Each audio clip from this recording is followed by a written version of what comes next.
Hello viewers, গুগলির দুনিয়ায় আপনাদের সকলকে জানাই ওয়েলকাম। আজকে আমার সাথে আছে রাত্রি, রাত্রিকেও জানাই ওয়েলকাম। চলেন রাত্রির সাথে কথা বলি। রাত্রি কেমন আছে?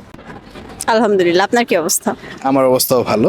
রাত্রি, আমরা কিছু গুগলি কোশ্চেন করে থাকি, আপনি কি গুগলির জন্য রেডি? গুগলি কোনো টাইম আছে? টাইম অ্যান্সার করতে হবে? হ্যাঁ, এটা নির্দিষ্ট টাইম তো আছে। আচ্ছা, শিওর। আচ্ছা, আপনার জন্য প্রথম গুগলি। আচ্ছা বলেন তো, কোন জিনিস আমরা প্রয়োজন হলে ফেলে দেই? প্রয়োজন হলে ফেলে দেই? সাধারণত আমরা কি জানি যে আমাদের কোনো জিনিস প্রয়োজন শেষ হয়ে গেলে তারপর আমরা ফেলে দিই, তাই না? এমন একটা জিনিস আছে যে জিনিসটা আমাদের প্রয়োজন যখন হয় তখন আমরা তাকে ফেলে দিই, সেই জিনিসটা কি? পাস করবেন? শোনো, পাস। অডিয়েন্স রাত্রি উত্তরটি পাস করে দিয়েছে। আমার প্রশ্ন ছিল কোন জিনিস আমরা প্রয়োজন হলে ফেলে দেই। উত্তরটি আপনাদের জানা থাকলে অবশ্যই আমাদেরকে জানাবেন। চলে যাচ্ছি পরবর্তী প্রশ্নে। রাত্রি, আপনার জন্য পরবর্তী প্রশ্ন। আচ্ছা বলুন তো, কোন জিনিস গরমকাল হোক আর শীতকাল হোক সবসময় ঠান্ডা থাকে? বরফ। বরফ কেন মনে হইলো? নর্মালি ফ্রিজে বরফ থাকলে হচ্ছে ওটা গরমকালেও ঠান্ডা থাকবে, শীতকালেও ঠান্ডা থাকবে, স্বাভাবিক। শিওর?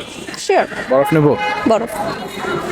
অডিয়েন্স রাত্রি উত্তর দিয়েছে বরফ। আমার প্রশ্ন ছিল কোন জিনিস গরমকাল হোক আর শীতকাল হোক সব সময় ঠান্ডা থাকে। উত্তরটি সঠিক কিনা আপনারা আমাকে জানিয়ে দিবেন। চলে যাচ্ছি পরবর্তী প্রশ্নে।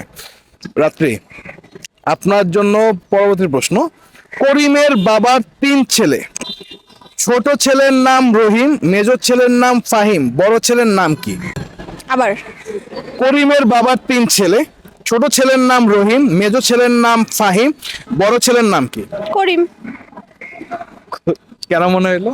করিমের বাবার 3 ছেলে, 2 ছেলের নাম তো বললেন, তাহলে করিমের বাবা, করিম বড় ছেলে। শিওর? শিওর, নিব। 100%।